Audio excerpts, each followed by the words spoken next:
क्या आप जानते हैं कि आज जो रोज खाते हैं वही आपके स्वास्थ्य का भविष्य तय करता है। आज बात करते हैं जंक फूड बनाम हेल्दी फूड।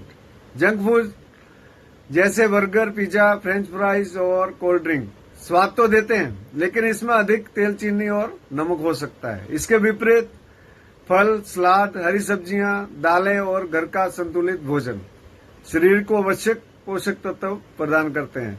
बेहतर ऊर्जा, अच्छा पाचन, स्वस्थ वजन बनाए रखने में मदद, सक्रिय जीवन शैली को समर्थन।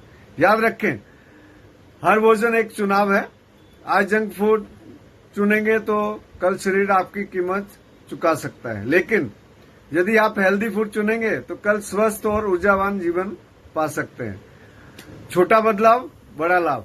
आज से संकल्प लें, जंक फूड कम करें और हेल्दी फूड को अपनी आदत बनाएं। अधिक जानकारी के लिए व्हाट्सएप करें 9213582818। स्वस्थ ही धन है। नमस्कार।